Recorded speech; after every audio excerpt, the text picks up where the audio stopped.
नमस्ते दोस्तों, स्वागत है आप सबका स्पेशल लिविंग ब्लॉग में। मैं हूँ आपके दोस्त पूजा। स्वागत करती हूँ आप सभी का मेरे चैनल पर। तो दोस्तों, कैसे हैं आप सब? उम्मीद करती हूँ सभी अच्छे होंगे। और मैं यहाँ पे पानी भर रही हूँ सबसे पहले सुबह किचन में आके। यह बच्चे इतने ज़्यादा सवाल कर रहे हैं तो उनके साथ बातें करते हुए काम करना स्टार्ट कर दी। तो मैंने यहाँ पे पानी को बॉयल होने के लिए रख दिया है। इधर मेरा छोटा वाला जो बेटा है वो भी उठ चुका है और किचन में आ चुका है फाइनली। तो हल्की हल्की ठंड पड़ने की वजह से अभी सुबह का 8 बज रही है। तो वो बहुत ज़्यादा बदमाशी कर रहा है। तो मुझे लगा कि पहले इसको नहला दूँ, उसके बाद में काम स्टार्ट करूँ, नहीं तो ये कुछ भी नहीं करने देगा। और नहाने के बाद में थोड़ा सा फ्रेश हो जाता है, फिर चाहे वो सो जाए, खेले, कुछ भी करे, तो एक काम मतलब कम हो जाती है। तो उसके बाद में फिर कोई दिक्कत नहीं होती। तो चलिए, मैं यहाँ पे पानी बॉयल होने के लिए रख दिया था। तो मेरे पानी हल्का गुनगुना है, उतना ज़्यादा बॉयल तो करती नहीं हूँ, कोई छोटा बच्चा है। वो 1 लोटा पानी से, अब किसी 1 लोटा पानी से उसका काम चल जाता है। और ठंड के मौसम में वैसे भी मैं इतना ज़्यादा डुबो-डुबो के नहीं नहलाती हूँ। तो मेरा पानी उधर गुनगुना हो चुका है, मैंने गैस को ऑफ कर दिया है। इधर मैं इसके कपड़े उतार रही हूँ, पर ये खुद ही बोल रहा है उतारो, उतारो, तो वो खुद ही उतारने की कोशिश कर रहा है। तो फाइनली उसे ठंड भी लग रही है, जैसे हल्का-सा वो सिकुड़ता भी आ रहा है। मुझे लग तो रहा है, मैं एहसास भी हो रही है, लेकिन क्या करें? तो ये डायपर मैन पहले उठ गया, तो इस डायपर मैन को सबसे पहले नहलाती हूँ। और वैसे भी सबकी शरीर का जो कंडीशन होती है वो अलग-अलग होती है। ख़ास करके मेरे दोनों बच्चों में बहुत ही ज़्यादा अंतर है। मेरा जो बड़ा वाला बेटा है उसे अगर मैं सुबह नहला देती हूँ ना, चाहे वो क 10 बजे से पहले अगर उसे नहला देती हूँ, तो वो बिल्कुल ही बर्दाश्त नहीं कर पाता है। उसे इतनी भयंकर जुकाम, ठंड या फिर खाँसी, वो तो मतलब 100% लगती ही लगती हैं। मैंने कई बार उसे ट्राई किया सुबह नहलाने की, लेकिन नहलाने के बाद में मुझे हमेशा पछताना ही पड़ा।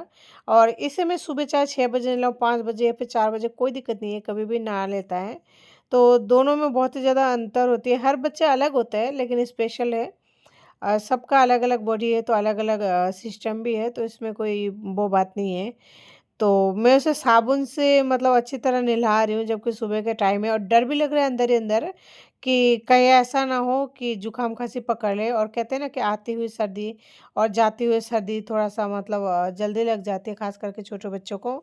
तो डर भी लग रही है और घबराहट भी हो रही है, लेकिन फिर भी कोशिश कर रही हूँ कि उसे मतलब कम पानी में कम ठंड लगे, मतलब सुलटा दूँ। अच्छा जी, मैं यहाँ पे आज बाथरूम की जगह है ना, ये वॉश बेसिन में नहला रही हूँ, क्योंकि बाथरूम में क्या है, हमारा फ़िलहाल साफ़-सफ़ाई नहीं हो रखा है। और इस वजह से मैं उसे वहाँ नहीं ले जाना चाहती हूँ। आज इसे नहलाने के बाद में जब बाथरूम में साफ़-सफ़ाई कर लूँगी, उसके बाद में से बाथरूम का यूज़ करूँगी। आप सबको पता ही होगा कि हमारा शिफ्टिंग के चक्कर में अभी ऊपर नीचे हुए जा रहे हैं। तो इस वजह से हमारे काम पूरी तरह से कंप्लीट नहीं हो पाया है। और इसी की वजह से हमारा सिंक कहीं और है, तो बर्तन कहीं और है, तो ऐसी कंडीशन है। बस इसी को यहाँ पर नहलाती हूँ, और बाकी हम यहाँ पे जो बड़ा वाला लड़का है वो भी नहीं नहाता है। हाथ मुँह बाथरूम वगैरह में ही धोते हैं। तो फाइनली इसका जो नहाना है वो कंप्लीट हो चुका है। तो चलिए अब इसे कपड़े पहने का तैयार कर लेते हैं। इधर मैंने उसे शरीर पोंछ कर उसे टॉवल बाँध दिया है। तो मेरा गेट खुला है, तो सोच रही हूँ कि उसे एक बार बंद कर दूँ, और उसके बाद ही उसे ले लिया गोदी में और बंद करके अंदर ले जाऊँ। लेकिन बाहर पता नहीं किस चीज़ का थोड़ा-सा आवाज़ हो रहा था, तो बाहर गई, देखा तो वहाँ पे कुछ भी नहीं था। यानी कोई जानवर-वानवर होगा, गाय वगैरह। तो उसे मैंने पट्टी पर मतलब खड़ा कर दिया, और इधर डर भी लग रहा है कि गेट बंद करो, इतनी देर में अगर वो नीचे गिर जाए। बच्चे कई बार क्या होता है ना कि टॉवल बनने के बाद में ये क्या करते हैं, चलने की कोशिश करता है, तो वो चल तो पाते नहीं, गिर जाता है। तो यहाँ पे मेरा बड़ा वाला बेटा सो रहा है, तो मैं इसे बिस्तर के ऊपर ही ले आई। तो यहीं पे मैं उसका ड्रेस पहनाने वाली हूँ। बिस्तर में बच्चों को लाने के बाद में सबसे मेन काम जो होती है, बहुत ही पहले डायपर पहनाना, क्योंकि अगर बिस्तर में पेशाब कर देंगे ना, तो डबल बेड की वजह से एक गद्दा मतलब जो भी होता है, हमारे पास रुई का गद्दा ही बनी हुई है पहले का, तो वही बिछा रखे है फ़िलहाल। तो ये रुई की गद्दे क्या है,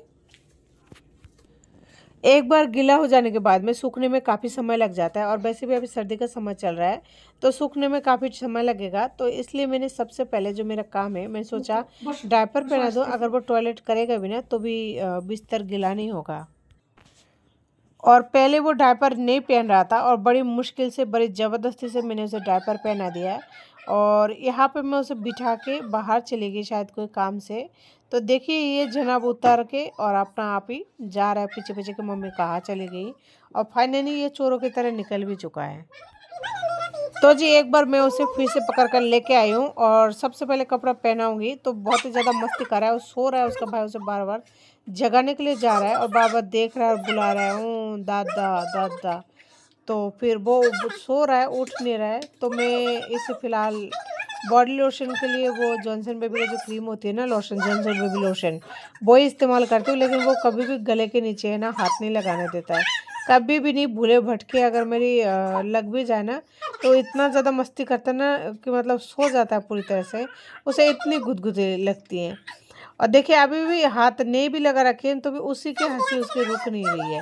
और इस तरह से उसे कपड़े पहनाना पड़ता है कि कपड़े उसे नहीं पहना रहा है, वो कपड़े को मतलब पहन रहा है। वो कहते हैं ना मच्छर को कपड़े पहनाने वाली बात है, तो वो वाली बात है। तो मतलब इसे क्या करे, क्या कहे इसको कि ये कपड़े पहन रहा है कि मस्ती कर रहा है, कर क्या रहा है। तो रोज़ का काम में मेरी तब आदत सी हो गई है। और ये दोनों भाई ऐसे ही करते हैं, तो वो अपना मस्ती करता रहता है और मैं अपना काम करती रहती हूँ। ये बस पकड़ते जाओ, ये भगते जाए। बस एक बार कपड़ा पहना दूँ किसी भी तरह से, उसके बाद में फिर इसे कितना भगना है ना, फिर भग जाए। आप देख सकते हैं कितनी मतलब ज़बरदस्ती से कपड़ा पहना रही हूँ, कभी डांट रही हूँ तो कभी क्या कर रही हूँ, लेकिन वो फिर भी नहीं मान रहा है, फिर भी भग रहा है। कभी क्या कर रहा है, खड़ा ही नहीं हो रहा है ठीक से, ऐसी कंडीशन हो रही है। लेकिन पहनाना तो है ही। और कहते हैं ना माँ को तो सब्र रखना सबसे ज़्यादा ज़रूरी है। सब्र तो माँ को रखना ही पड़ेगा। यही तो हर कोई कहते हैं, यानी बड़े बुजुर्ग कहते हैं कि माँ जो होती है ना उसमें बहुत ज़्यादा सहनशीलता होती है, तो वही है। और फाइनली मैंने उसे टी शर्ट पहना दिया। तो वो भी कैमरा की तरफ देख रहा था, एक बार देख के हंस दिया, क्योंकि उसे भी लग रहा है कि हाँ भाई कोई देख रहा है और हमसे कोई बातें कर रहा है। देखिए वो कैमरा की तरफ ही देख रहा है इस टाइम। और पैंट भी मैं ऐसे ही पहना रही हूँ। और पैंट जैसे कभी पैर को उधर करता है तो कभी उधर करता है, पैंट को भी ज़बरदस्ती पहने। और इसके गले के नीचे ना थोड़ा सा घमोरी घमोरी टाइप का हो गया, पता नहीं है गर्मी से हुआ है या फिर मतलब फुल बाजू का पहन रहा है इस वजह से हो रहा है। मतलब कुछ तो हुआ है क्योंकि सीज़न नहीं है घमोरी होने की, तो इस वजह से थोड़ा अटपटा सा लगता है। तो फाइनली मैंने इसे तैयार कर लिया है। तो चलिए दोस्तों आप देख लीजिए मेरा बाबू कैसा लग रहा है। और हम चलते किचन में एक बार फिर से। मॉर्निंग के ब्रेकफास्ट नाश्ता जो भी होता है जितने देर में जो बन जाता है उसे तैयार कर लेते हैं, फिर आगे का करते हैं। इसका जो बाल है ना, बाल ना तो ये बड़ा है ना ये छोटा है। तो फाइनली मेरा इसका काम हो गया है। उसे उतार दिए नीचे और यहाँ पे बिस्तर में कुछ कपड़े वगैरह रखी हुई थी, उसे मैं बिस्तर से उठाकर और यहाँ पे गेट के पीछे जो हैंगर ही बोलते हैं ना इसे, हमें तो यहाँ पे हैंगर ही बोलते हैं, तो हैंगर पर लटका रही हूँ ताकि ये यहीं पर टिकी रहे। और बिस्तर भी थोड़ा सा हल्का सा क्लीन हो जाए। वो तो बाबू सो रहा है तो इस टाइम तो बिस्तर उठा नहीं पाऊंगी। तो चलिए जी कपड़ा रखने के बाद में लाइट ऑफ करके अब मैं आ गई हूँ बालकनी में। और बालकनी में यहाँ पे जैसे शिफ्टिंग का सामान बाल्टी वगैरह जो भी है यहाँ पे लेके आए। तो इन सामानों को मतलब एकदम से तो होगा नहीं, थोड़ी थोड़ी दिन में मतलब एक कभी 2 डब्बे कभी 4 डब्बे ऐसे कर करके उठाना पड़ेगा। तो यहाँ पे मैंने थैली ले लिया है, मेरे पास थैली भी नहीं था, बहुत ही कम थैली बचा था। क्यों सारा सामान ऊपर होता है कभी नीचे होता है, तो इस वजह से ऊपर ही रह गया है। तो सोच रही हूँ ये जो भी डब्बा है ना मांजने के लिए, इसमें कुछ कुछ सामान पड़े थोड़ा थोड़ा, तो इनको खाली करके मैं इस थैली में खाली करके कहीं और रख दूँ। और ये जो डब्बे वगैरह है खाली हो जाएगी तो ये मांजने के काम आ जाएगा।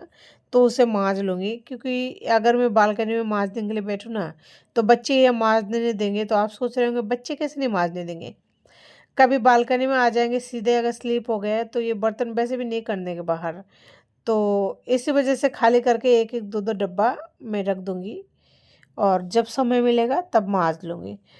तो यहाँ पे सारे सामग्री को कभी किसी थैली में कभी किसी थैली में खाली करके रख रही हूँ।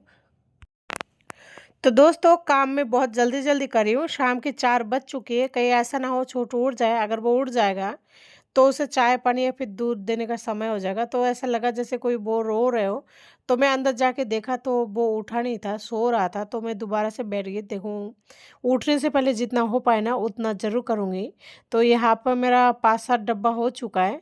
तो जी आज की वीडियो को मैं यहीं पे एंड करती हूँ। उम्मीद करती हूँ आपको ये वीडियो अच्छी लगी होगी, और अगर अच्छी लगी हो तो प्लीज़ लाइक करें, शेयर करें, सब्सक्राइब करना बिल्कुल ना भूलें। पास में बेल आइकन को ज़रूर दबाएं। इससे हमारी वीडियो की आने वाली नोटिफिकेशन आप तक मिलते रहेंगी। तो चलिए दोस्तों, नमस्ते, जय हिंद। मिलते फिर किसी नए वीडियो के साथ में।